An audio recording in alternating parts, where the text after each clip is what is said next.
ತರಗತಿಯಲ್ಲಿ ನಿಂತಹ ಪ್ರಸಂಗದಿಂದ ಇವತ್ತಿನ ತರಗತಿಯಲ್ಲಿ ನಾವು ತರಗತಿಯನ್ನ ಪ್ರಾರಂಭ ಮಾಡೋಣ. ಕಳೆದ ತರಗತಿಯಲ್ಲಿ ಎಲ್ಲಿಗೆ ನಿಂತಿತ್ತೋ ಅಲ್ಲಿಂದ ಈ ತರಗತಿಯನ್ನು ನಾವು ಇವತ್ತು ಪ್ರಾರಂಭ ಮಾಡಿಕೊಳ್ಳೋಣ. ಎಂದು ವಿಪ್ರಲಾಪಂಗೈದು, ಈ ರೀತಿ ದುರ್ಯೋಧನನು ವಿಶೇಷವಾಗಿ ಅಥವಾ ಅತಿಯಾಗಿ ದುಃಖವನ್ನು ಪಟ್ಟು ತನ್ನ ತಮ್ಮನ ಕಳೆಬರವನ್ನು ನೋಡಲಾರದೆ, ತನ್ನ ತಮ್ಮನಾದಂತಹ ದುಶ್ಯಾಸನನ ಶವವನ್ನು ನೋಡಲಾಗದೆ ಅಲ್ಲಿಂದಳದ್ದು ಹೊರಟು ದಿನಕರ ತನೂಜನಂ, ಸೂರ್ಯಪುತ್ರನಾದಂತಹ ಕರ್ಣನನ್ನು ರಾಜರಾಜಂ ನೋಡಿ, ರಾಜರಲ್ಲಿ ರಾಜನಾದಂತಹ ದುರ್ಯೋಧನನು ನೋಡಿ ಬಾಷ್ಪವಾರಿ ಧಾರಾಪೂರಿತ ಲೋಚನನುವಾಗಿ, ಕಣ್ಣೀರನ್ನ ಧಾರಾಕಾರವಾಗಿ ಸುರಿಸುತ್ತಿರುವ ಕಣ್ಣಿನವನಾಗಿ. ನಿಮಗೆ ಇದು ಕನ್ಫ್ಯೂಸ್ ಆಗುತ್ತೆ ಅಂದ್ರೆ, ಕಣ್ಣೀರನ್ನ ಧಾರಾಕಾರವಾಗಿ ಸುರಿಸುತ್ತಾ ಕರ್ಣನನ್ನ ಕುರಿತು ದುರ್ಯೋಧನ ಹೀಗೆ ಹೇಳುತ್ತಾನೆ. ಹಾಗಾದ್ರೆ ಈ ತರಗತಿಯಲ್ಲಿ ಅವನು ಏನನ್ನು ಹೇಳಿದ, ಯಾವ ರೀತಿಯಲ್ಲಿ ಮಾತನಾಡಿದ ಅನ್ನುವುದನ್ನ ಈಗ ನಾವು ನೋಡ್ತಾ ಹೋಗೋಣ. ಮೊದಲಿಗೆ ಪದ್ಯವನ್ನು ಓದ್ತೇನೆ. ಆನು ದುಶ್ಯಾಸನನು ನೀನು ಮೂವರೆ ದಲ್. ಆನು ದುಶ್ಯಾಸನನು ನೀನು ಮೂವರೆ ದಲ್. ಮೂವರೆ ದಲ್. ನೆಕ್ಸ್ಟ್, ಆತನು, ಅಲ್ಲಿ ಪದವನ್ನು ಸರಿಯಾಗಿ ಬಿಡಿಸ್ಕೊಳ್ಬೇಕು. ದಲ್ ಅಂತ ಹೇಳಿದ್ದೀನಿ. ಹಾಗಾದ್ರೆ ಮುಂದಿನ ಉಳಿದ ಪದ ಯಾವುದು? ಆತನು ಕಳಿದ ಬಳಿಕ, ಆತನು ಕಳಿದ ಬಳಿಕ ಆನು ನೀನೆ ದಲ್. ಆನು ನೀನೆ ದಲ್. ಈಗಳ್ ಸರಿಯಾಗಿ ಬಿಡಿಸ್ಕೊಳ್ಳಿ. ಈಗಳ್ ನೀನು, ಈಗಳ್ ನೀನು ಅಗಲ್ದೆ, ಅಗಲ್ದೆ ಎತ್ತ ಹೋದೈ ಅಂಗಾಧಿಪತಿ. ಈಗಳ್ ನೀನು, ನೀನು ಅಲ್ಲಿ ಅರ್ಧಕಾಲ ತೆಗೆದುಕೊಂಡಿರೋದ್ರಿಂದ ಆ ಉಳಿದಿದೆ. ಅಗಲ್ದೆ, ಅಗಲ್ದೆ, ಅಗಲ್ದೆ ದೇ, ಅಲ್ಲಿ ಯಾವ ಅಕ್ಷರ ಇದೆ? ಸ್ವರಾಕ್ಷರ. ಎತ್ತ ಹೋದೈ ಅಂಗಾಧಿಪತಿ, ಎತ್ತ ಹೋದೈ ಅಂಗಾಧಿಪತಿ ಎಂದು ದುರ್ಯೋಧನನು ಕರ್ಣನನ್ನ ಕುರಿತು ಹೀಗೆ ಹೇಳುತ್ತಾನೆ. ಈ ಪದ್ಯ ಭಾಗವನ್ನ 3 ಭಾಗಗಳಾಗಿ ಅಥವಾ 3 ವಾಕ್ಯಗಳಾಗಿ ವಿಭಾಗವನ್ನ ಮಾಡಿಕೊಳ್ಳೋಣ. ಹಾಗಾದ್ರೆ ಮೊದಲ ವಾಕ್ಯದಲ್ಲಿ ದುರ್ಯೋಧನ ಏನನ್ನು ಹೇಳ್ತಾನೆ ಅದನ್ನು ನಾವು ಮೊದಲಿಗೆ ನೋಡೋಣ. ಈಗ ಆನು ದುಶ್ಯಾಸನನು ನೀನು ಮೂವರೆ ದಲ್. ದಲ್ ಇಲ್ಲಿ ದಲ್ ಅಂತ ಹೇಳಿದ್ರೆ ದಿಟ ಅಂತ. ದಿಟ ಅನ್ನುವುದಕ್ಕೆ ಇನ್ನೊಂದು ಪದವು ಇದೆ ಗೊತ್ತಾ? ನಿಜ, ನಿಜ ಅಥವಾ ಸತ್ಯ. ಗುಡ್, ನೋಡಿ ಚೆನ್ನಾಗಿ ಹೇಳ್ತೇವೆ. ಸತ್ಯ. ಈಗ ತಗೊಳ್ಳಿ, ಆನು ಇಲ್ಲಿ ಹೇಳುತ್ತಿರುವವರು ಯಾರು? ದುರ್ಯೋಧನ ಹೇಳುತ್ತಿರೋದು. ಶಾಸಕ ಸತ್ತು ಬಿದ್ದಿದ್ದಾನೆ, ಅದೇ ಗಿರಿ ಮಾತನಾಡ್ತಾನೆ. ಈಗ ದುರ್ಯೋಧನನು ಕರ್ಣನನ್ನ ಕುರಿತು ಹೀಗೆ ಹೇಳುತ್ತಾನೆ. ಓಕೆ, ಏನು ಹೇಳ್ತಾನೆ? ಆನು ಅಂದರೆ ನಾನು, ದುಶ್ಯಾಸನನು ಮತ್ತು ನೀನು. ಅಲ್ಲಿ ನೀನು ಅಂತ ಬರ್ಕೊಂಡಾಗ ಪಕ್ಕದಲ್ಲಿ ನೀವು ಬ್ರಾಕೆಟ್ ಅಲ್ಲಿ ಬರ್ಕೊಳ್ಳಿ ಕರ್ಣ ಅಂತ. ಯಾಕೆಂದ್ರೆ ನೀನು ಅಂದಾಗ ಯಾರು ಅಂತ ಗೊತ್ತಾಗ್ಬೇಕಲ್ಲ, ಹಾಗಾಗಿ ಬ್ರಾಕೆಟ್ ಅಲ್ಲಿ ಕರ್ಣ ಅಂತ ಬರ್ಕೊಳ್ಳಿ. ಈಗ ಸ್ಪಷ್ಟ ಆಗುತ್ತೆ. ಅವನು ನಾನು, ದುಶ್ಯಾಸನನು ಮತ್ತು ನೀನು ಅಂದರೆ ಕರ್ಣ. ಮೂವರೇ ನಿಜವಾಗಿ ಅಥವಾ ದಿಟವಾಗಿ ಇದ್ದವರು. ಕೌರವರ ವಂಶದಲ್ಲಿ ಮಹಾನ್ ಪರಾಕ್ರಮಿಗಳು ಅಂದ್ರೆ ಮೂರೇ ಜನ. ಒಂದು ದುರ್ಯೋಧನ, ಮತ್ತೊಂದು ದುಶ್ಯಾಸನ, ಮತ್ತೊಂದು ಕರ್ಣ. ಹಾಗಾಗಿ ದುರ್ಯೋಧನ ಈ ಮಾತನ್ನ ಹೇಳ್ತಿದ್ದಾರೆ. ಆನು ದುಶ್ಯಾಸನನು ನೀನು. ನಾನು ಅಂದರೆ ದುರ್ಯೋಧನ, ದುಶ್ಯಾಸನನು ನೀನು ಅಂದರೆ ಕರ್ಣ. ನಾನು, ದುಶ್ಯಾಸನ ಮತ್ತು ನೀನು ಮೂವರೇ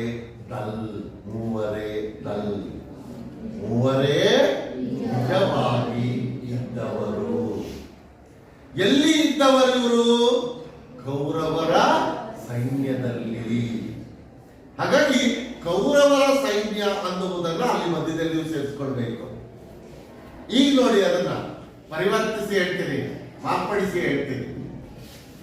ನಾನು, ದುಶ್ಯಾಸನ ಮತ್ತು ನೀನು ಮಾತ್ರ ಕೌರವರ ಸೈನ್ಯದಲ್ಲಿ ನಿಜವಾಗಿ ಪರಾಕ್ರಮಿಗಳಾಗಿ ಇದ್ದವರು.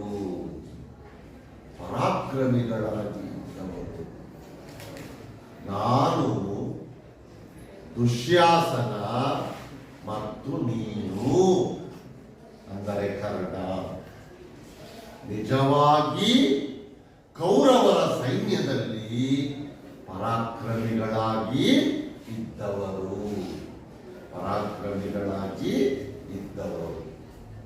ನೀವಲ್ಲಿ ಕೌರವರ ಸೈನ್ಯ ಮತ್ತು ಪರಾಕ್ರಮ ಅನ್ನುವ ಎರಡು ಪದಗಳನ್ನು ನೀವಲ್ಲಿ ಸೇರಿಸಿಕೊಂಡ್ರೆ ಆ ವಾಕ್ಯ ಪೂರ್ಣ ವಾಕ್ಯವಾಗುತ್ತೆ. ಬರೀ ನಾನು, ನೀನು ಮತ್ತು ದುಶ್ಯಾಸನ ಮೂವರೇ ನಿಜವಾಗಿ ಇದ್ದವರು ಅಂದ್ರೆ ಎಲ್ಲಿ ನಿಜವಾಗಿ ಇದ್ದವರು? ಆ ಪ್ರಶ್ನೆಗಳು ಎದ್ದಾಡ್ತಾವಲ್ವಾ? ಓದುವಾಗ ನಮಗೆ ಉತ್ತರ ಸ್ಪಷ್ಟವಾಗಿ ತಿಳಿಬೇಕು ಅಂದ್ರೆ ಈ ರೀತಿಯಲ್ಲಿ ಅದಕ್ಕೆ ಸಂಬಂಧಿಸಿದಂತಹ ಪದಗಳನ್ನ ಸೇರಿಸಿಕೊಂಡು ಬರ್ಕೊಳ್ಬೇಕು. ಈಗ ಮತ್ತೊಮ್ಮೆ ಹೇಳ್ತೀನಿ ನೋಡಿ. ಆನು ನಾನು, ದುಶ್ಯಾಸನನು ಮತ್ತು ನೀನು ಅಂದರೆ ಕರ್ಣ ಮೂವರೇ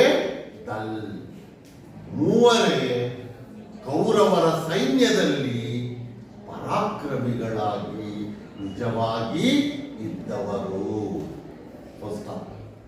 ಮೂವರೇ ಕೌರವರ ಸೈನ್ಯದಲ್ಲಿ ಪರಾಕ್ರಮಿಗಳಾಗಿ ಇದ್ದವರು. ಮೊದಲನೇ ವಾಕ್ಯ. ಎರಡನೇ ವಾಕ್ಯ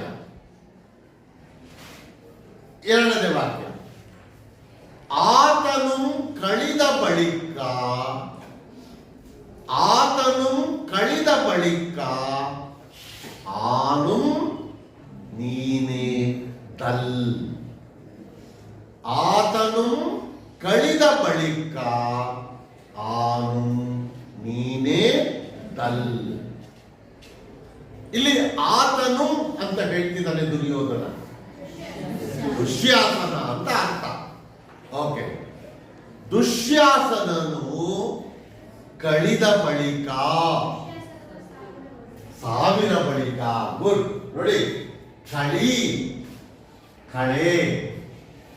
ನೀವು ಗಣಿತದಲ್ಲಿ ನೋಡ್ತೀರಿ ನೋಡಿ, ಕಳೆಯುವುದು, ಕಳೆಯೋದು ಅಂದ್ರೆ ಇಲ್ಲವಾಗೋದು, ಇಲ್ಲವಾಗೋದು ವ್ಯವಕಲನ ಅಂತ ಕರೀತೇವೆ. ಈ ಪದವನ್ನು ಕೂಡ ನಾನಾರ್ಥಕ್ಕೆ ಕೇಳ್ತಾರೆ, ಕಳೆ ಅನ್ನೋ ಪದವನ್ನು. ಒಂದು ಅರ್ಥ ತೇಜಸ್ಸು ಅಂತ, ತೇಜಸ್ಸು ಅಥವಾ ಕಾಂತಿ, ಕಾಂತಿ. ಇದಕ್ಕೆ ಇನ್ನೊಂದು ಅರ್ಥವೂ ಇದೆ, ಕಳೆ ಅಂತ. ಹೊಲದ ಕಳೆ, ಬೇಡವಾದ ಸಸ್ಯ, ಹೊಲದ ಬೇಡವಾದಂತಹ ಸಸ್ಯ, ಹೊಲದ ಬೇಡವಾದ ಸಸ್ಯ. ಇನ್ನು ಮೂರನೇ ಅರ್ಥ ಇದೆ. ಮೂರನೇ ಅರ್ಥ ಅಂದ್ರೆ ನಮ್ಮ ಗಣಿತದ್ದು ವ್ಯವಕಲನ, ವ್ಯವಕಲನ.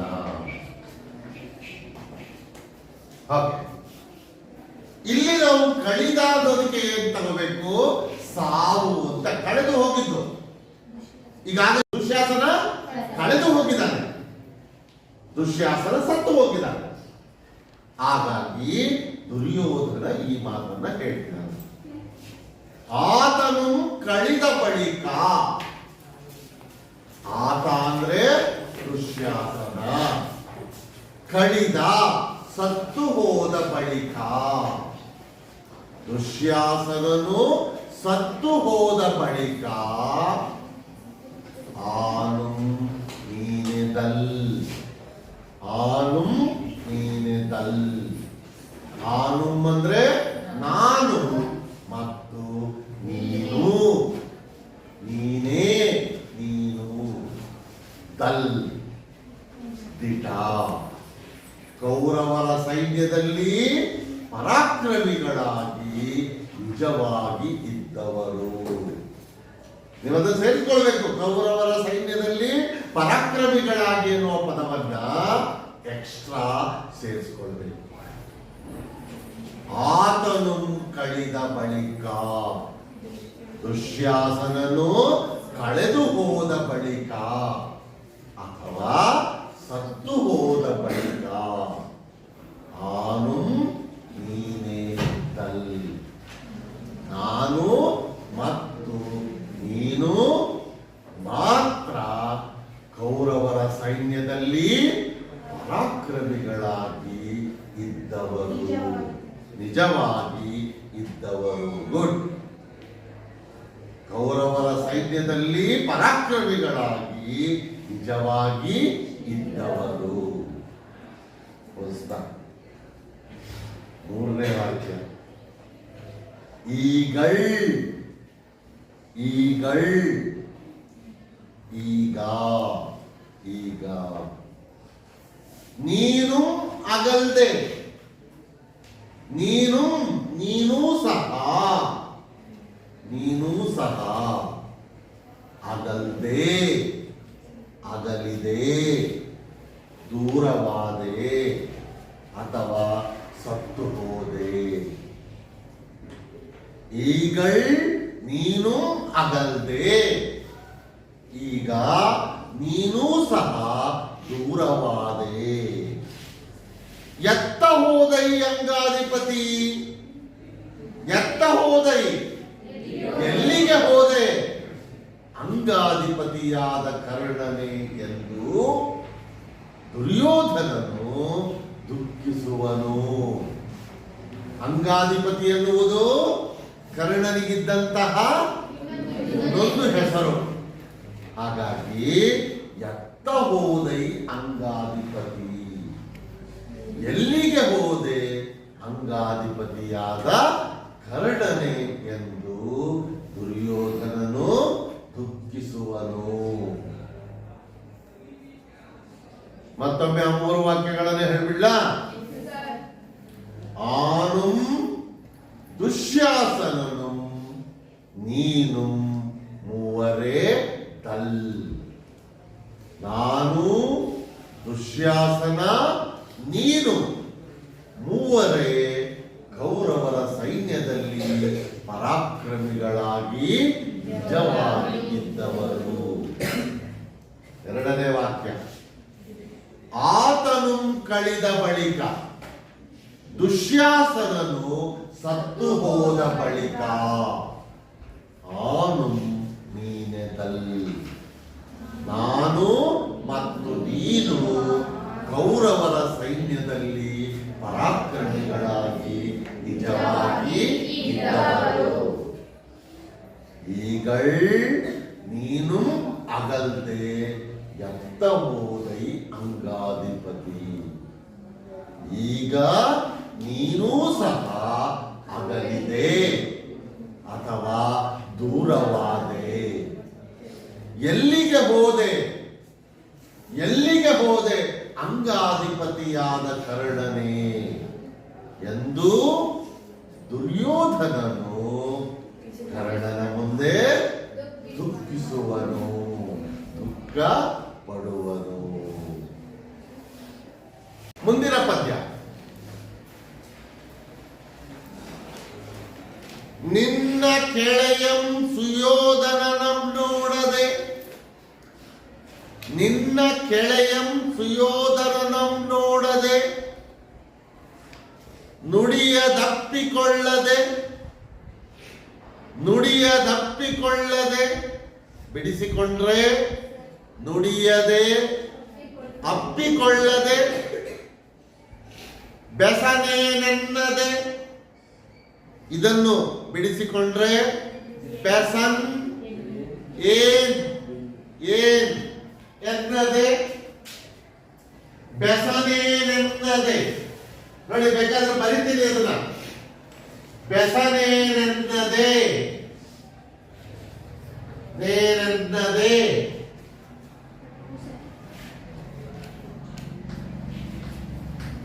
ಬೆಸನೇನೆನ್ನದೆ.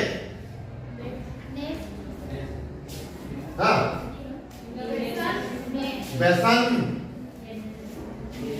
ಎಲ್ಲಿ ಬಿಡಿಸ್ಕೊಳ್ಳಿ,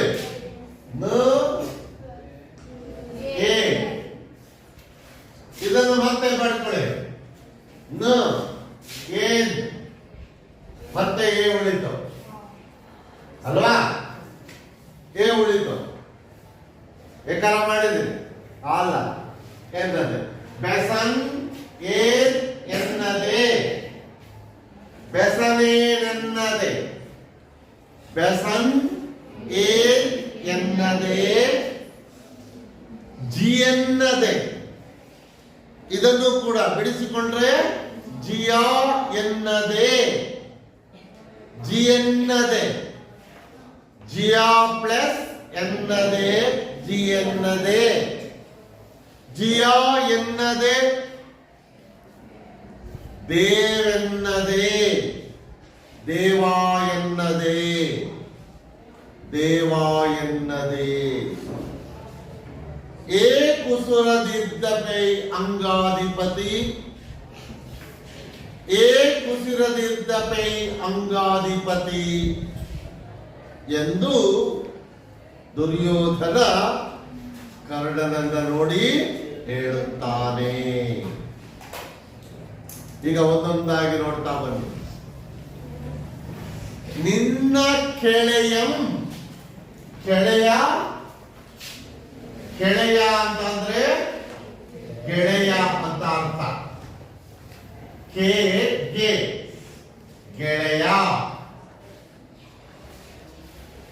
ಕರ್ಣ ದುರ್ಯೋಧನನಿಗೆ ಅತ್ಯಂತ ಪ್ರೀತಿ ಪಾತ್ರನಾದಂತಹ ಗೆಳೆಯನಾಗಿದ್ದವನು, ಸ್ನೇಹಿತನಾಗಿದ್ದವನು ಕರ್ಣ.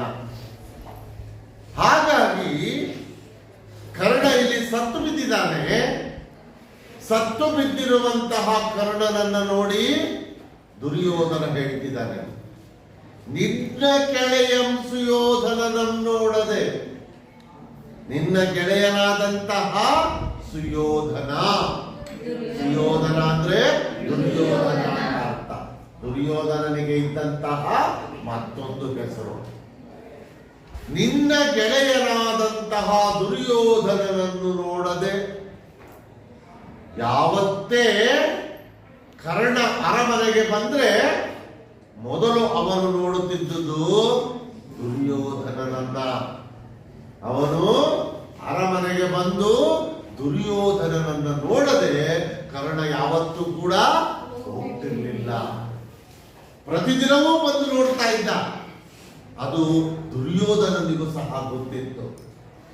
ಹಾಗಾಗಿ ದುರ್ಯೋಧನ ಈ ಮಾತನ್ನ ಹೇಳ್ತಿದ್ದಾನೆ, ನಿನ್ನ ಗೆಳೆಯ ಸುಯೋಧನನನ್ನು ನೋಡದೆ, ನಿನ್ನ ಗೆಳೆಯರಾದಂತಹ ದುರ್ಯೋಧನನನ್ನು ನೋಡದೆ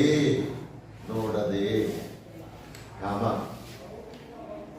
ನುಡಿಯದೆ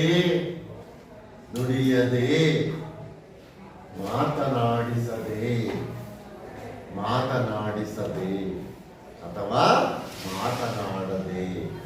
ನುಡಿಯೋದು ಅಂದ್ರೆ ಮಾತನಾಡೋದು ಅಂತ ಅರ್ಥ. ಮಾತನಾಡದೆ ಕಾಮ ಅಪ್ಪಿಕೊಳ್ಳದೆ ಅಥವಾ ತಪ್ಪಿಕೊಳ್ಳದೆ. ಮಾತನಾಡದೆ ಕಾಮ ತಪ್ಪಿಕೊಳ್ಳದೆ ಕಾಮ ಜಿಯನ್ನದೆ ಬೆಸನ್ ಏನ್ ಎನ್ನದೆ. ಬೆಸನ್ ಅಂದ್ರೆ ಅಪ್ಪಣೆ ಅಥವಾ ಆಜ್ಞೆ. ಅಪ್ಪಣೆ ಆಜ್ಞೆ ಅಥವಾ ಆದೇಶ, ಇಲ್ಲಿ ಯಾವ್ದು ಬೇಕಾದ್ರೂ ತಗೋಬಹುದು ನೀವು. ಅಪ್ಪಣೆ ಆಜ್ಞೆ ಅಥವಾ ಆದೇಶ. ಬೆಸನ್ ಅಪ್ಪಣೆ ಏನ್ ಎನ್ನದೆ, ಏನು ಎಂದು ಕೇಳದೆ. ಬೆಸನ್ ಏನೆನ್ನದೆ, ಅಪ್ಪಣೆ ಏನು ಎಂದು ಕೇಳದೆ ಕಾಮ ಜಿಯ ಎನ್ನದೆ. ಜಿಯ ಅಂದ್ರೆ ಯಜಮಾನ ಅಥವಾ ಒಡೆಯ. ಜಿಯ ಅಂದ್ರೆ ಯಜಮಾನ ಎನ್ನದೆ ಅಥವಾ ಒಡೆಯ ಎನ್ನದೆ. ಜಿಯ ಎನ್ನದೆ ಒಡೆಯ ಎನ್ನದೆ. ದೇವ ಎನ್ನದೆ ದೇವಾ ಎಂದು ಕರೆಯದೆ. ಕರ್ಣ ಯಾವತ್ತೇ ಅರಮನೆಗೆ ಬಂದರೂ ಕೂಡ ಅವನು ಮಾಡುತ್ತಿದ್ದಂತಹ ಕೆಲಸ ಏನು ಅಂದ್ರೆ ದುರ್ಯೋಧನನ್ನ ನೋಡ್ತಾ ಇದ್ದ, ದುರ್ಯೋಧನನನ್ನ ಮಾತಾಡಿಸ್ತಾ ಇದ್ದ, ದುರ್ಯೋಧನನನ್ನ ತಬ್ಬಿಕೊಳ್ತಿದ್ದ. ಹಾಗೆ ದುರ್ಯೋಧನನಿಗೆ ಅಪ್ಪಣೆ ಏನು ಎಂದು ಕೇಳ್ತಾ ಇದ್ದ. ಒಡೆಯ ಯಜಮಾನ ಅಂತ ಕರೀತಿದ್ದ, ದೇವ ಅಂತ ಹೇಳ್ತಿದ್ದ. ಇದು ಪ್ರತಿನಿತ್ಯವೂ ಕೂಡ ಕರ್ಣ ದುರ್ಯೋಧನನನ್ನು ನೋಡಿದಾಗ ಮಾಡುತ್ತಿದ್ದಂತಹ ಕೆಲಸ. ಇದನ್ನು ಖಂಡಿತವಾಗಿಯೂ ಕೂಡ ಕಡ್ಡಾಯವಾಗಿ ಮಾಡ್ತಾ ಇದ್ದ ಕರ್ಣ. ಯಾವಾಗಲೂ ಕೂಡ ಯಾವತ್ತೇ ದುರ್ಯೋಧನನನ್ನು ನೋಡುವುದಕ್ಕೆ ಬಂದರೂ ಕೂಡ ಇವನು ಮಾಡುತ್ತಿದ್ದಂತಹ ಕೆಲಸ ಇದು. ಅದನ್ನ ಇಲ್ಲಿ ದುರ್ಯೋಧನ ನೆನಪು ಮಾಡ್ಕೊಳ್ತಿದ್ದಾನೆ. ನಿನ್ನ ಗೆಳೆಯನಾದಂತಹ ದುರ್ಯೋಧನನನ್ನು ನೋಡದೆ, ಮಾತನಾಡಿಸದೆ, ತಬ್ಬಿಕೊಳ್ಳದೆ, ಅಪ್ಪಣೆ ಏನು ಎಂದು ಕೇಳದೆ, ಒಡೆಯ ಎನ್ನದೆ, ದೇವ ಎಂದು ಕರೆಯದೆ. ಯಾಕಪ್ಪ? ಏ ಕುಸುರದಿದ್ದಪೆ ಅಂಗಾಧಿಪತಿ, ಏಕೆ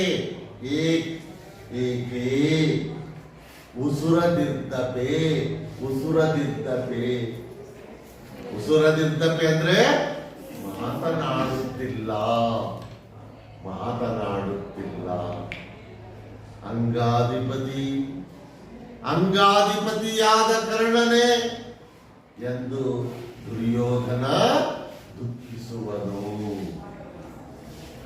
ಏ ಕುಸುರದಿರ್ದಪೆ ಅಂಗಾಧಿಪತಿ, ಏಕೆ ಮಾತನಾಡುತ್ತಿಲ್ಲ ಅಂಗಾಧಿಪತಿಯಾದ ಕರ್ಣನೇ ಎಂದು ದುರ್ಯೋಧನನು ಕರ್ಣನ ಮುಂದೆ ತನ್ನ ದುಃಖವನ್ನ ವ್ಯಕ್ತಪಡಿಸುತ್ತಾನೆ.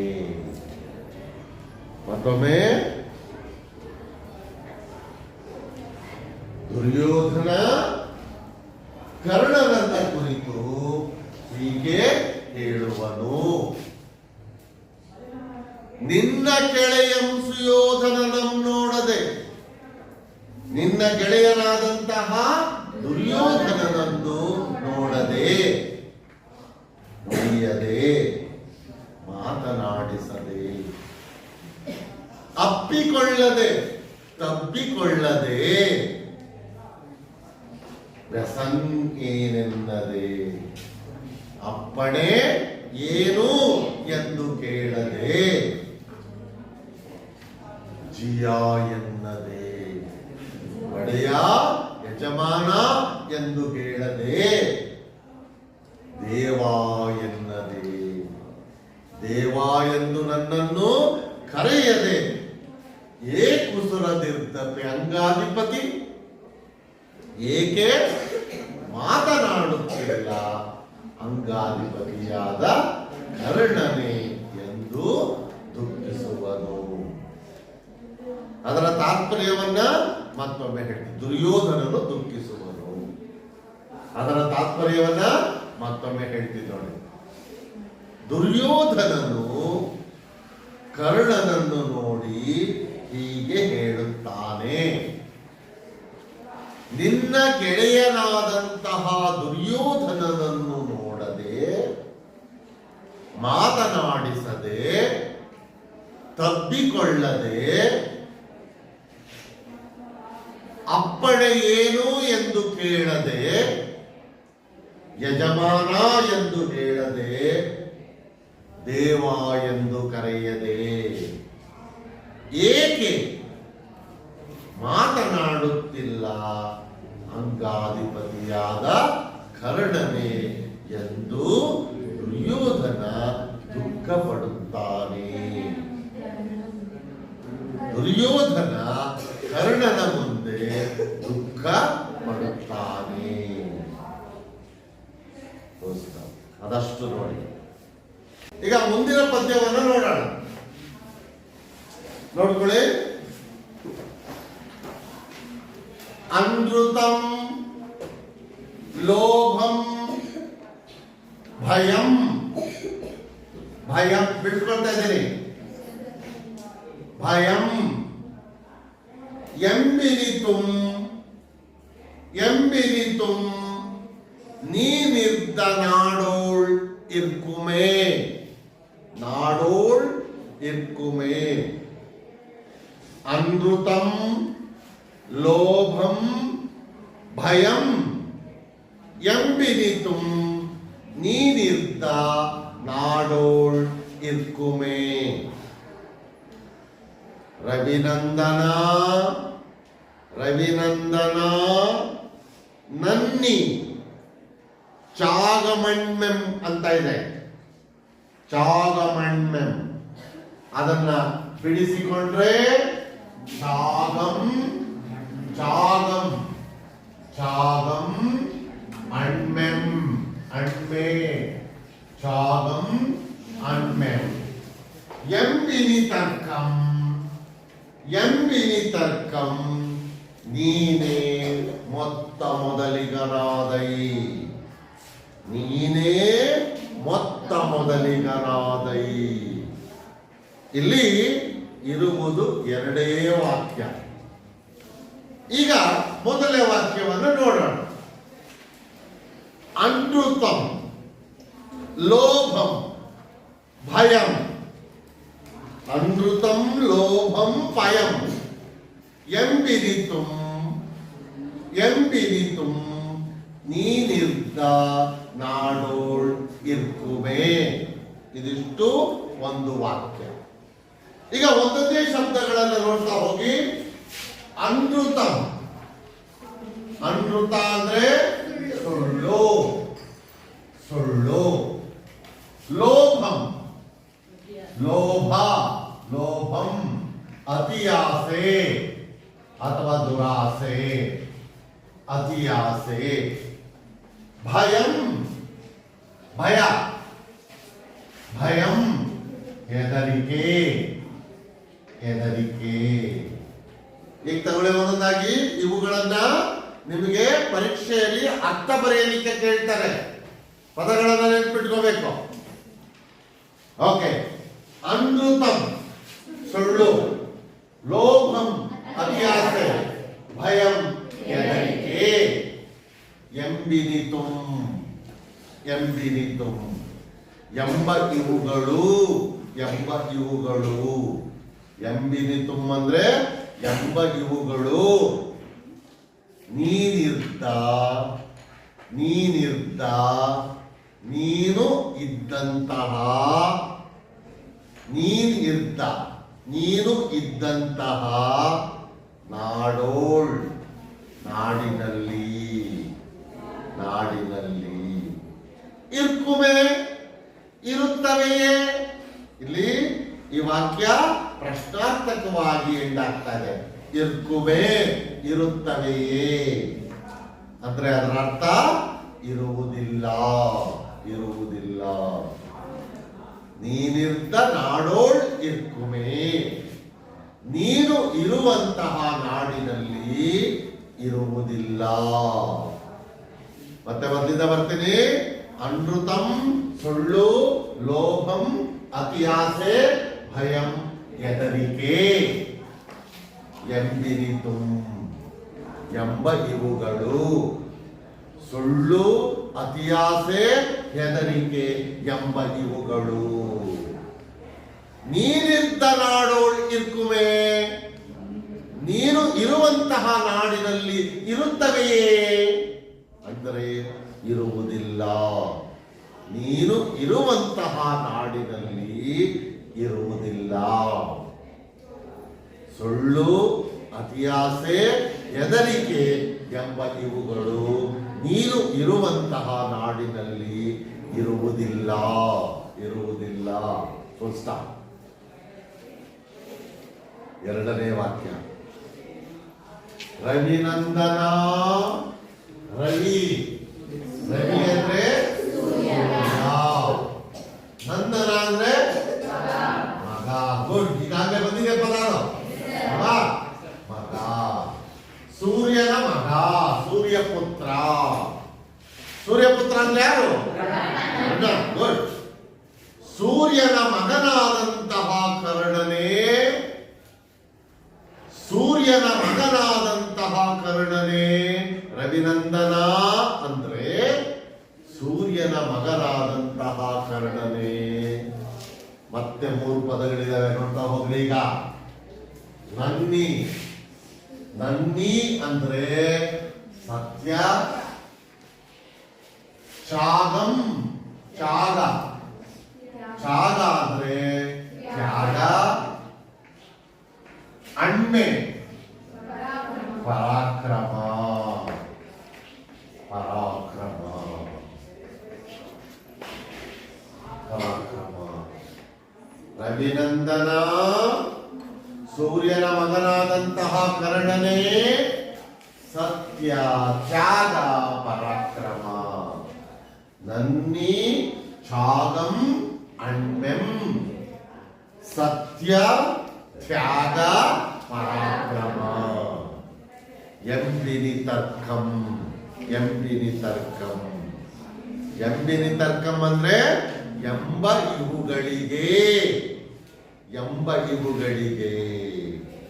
ಸತ್ಯ, ತ್ಯಾಗ, ಪರಾಕ್ರಮ ಎಂಬ ಇವುಗಳಿಗೆ ನೀನೇ, ನೀನೇ ಮೊತ್ತ ಮೊದಲಿಗನಾದೈ. ನೀನೇ ಮೊಟ್ಟ ಮೊದಲಿಗನಾಗಿದ್ದೀಯ. ನೀನೇ ಮೊಟ್ಟ ಮೊದಲಿಗನಾಗಿದ್ದೀಯ. ಎಂದು ಕರ್ಣನನ್ನ ದುರ್ಯೋಧನ ಹೀಗೆ ಹೇಳುತ್ತಾನೆ. ನೀನೇ ಮೊತ್ತ ಮೊದಲಿಗನಾದೈ, ನೀನೇ ಮೊಟ್ಟ ಮೊದಲಿಗನಾಗಿದ್ದೀಯ ಎಂದು ದುರ್ಯೋಧನ ಕರ್ಣನನ್ನ ಕುರಿತು ಹೀಗೆ ಹೇಳುತ್ತಾನೆ. ಇಲ್ಲಿ ನೋಡಿ, ಇಲ್ಲೊಂದು ಪದ ಬಂತು, ಮೊತ್ತ ಮೊದಲಿಗ ಅಂತ. ಹೌದಾ? ನೋಡೋಣ, ಯಾರಾದ್ರೂ ಜಾಣಿದ್ದೀರಾ ಅಂತ ಅನ್ಕೊಂಡಿದ್ದೀರಿ? ಹೇಳಿ ನೋಡೋಣ. ಮೊತ್ತ ಮೊದಲು, ಈ ಪದ ವಿರುಕ್ತಿ ಪದಕ್ಕೆ ಉದಾಹರಣೆ. ನೋಡಿ, ಎಷ್ಟು ಫಾಸ್ಟ್ ಆಗಿ ಹೇಳಿದ್ರಲ್ಲ, ಜಾಣಿದ್ದೀರಿ. ಓಕೆ, ಮೊತ್ತ ಮೊದಲು ಅಥವಾ ಮೊಟ್ಟ ಮೊದಲು ಅನ್ನುವ ಪದ ವಿರುಕ್ತಿಗೆ ಒಂದು ಉದಾಹರಣೆ. ಇದನ್ನು ಮತ್ತೊಮ್ಮೆ ನೋಡ್ಕೊಳ್ಳಿ. ಅನೃತಂ ಸುಳ್ಳು, ಲೋಭಂ ಅಭಿಯಾಸೆ, ಭಯಂ ಹೆದರಿಕೆ ಎಂಬಿನಿತು ನೀನಿದ್ದರಾಡೋಳ್ ಇರ್ಕುಮೆ ಎಂಬ ಇವುಗಳು ನೀನು ಇದ್ದಂತಹ ನಾಡಿನಲ್ಲಿ ಇರುವುದಕ್ಕೆ ಸಾಧ್ಯವಿಲ್ಲ. ರವಿನಂದನ, ಎರಡನೇ ವಾಕ್ಯ. ರವಿನಂದನ, ಸೂರ್ಯನ ಮಗನಾದಂತಹ ಕರ್ಣನೇ, ನನ್ನಿ ಸತ್ಯ ತ್ಯಾಗ ತ್ಯಾಗ ಅಣ್ಮೆ ಪರಾಕ್ರಮ ಎಂಬಿನಿ ತರ್ಕಂ ಎಂಬ ಇವುಗಳಿಗೆ ನೀನೇ ಮೊಟ್ಟ ಮೊದಲಿಗನಾಗಿ, ನೀನೇ ಮೊಟ್ಟ ಮೊದಲಿಗನಾಗಿದ್ದೀಯ ಎಂದು ದುರ್ಯೋಧನನು ಕರ್ಣನನ್ನ ಕುರಿತು ಹೇಳುತ್ತಾನೆ. ಅಲ್ಲಿಗೆ ನಾವು ಇವತ್ತಿನ ತರಗತಿಯಲ್ಲಿ ನಿಲ್ಲಿಸ್ಕೊಳ್ಳೋಣ. ಓಕೆ.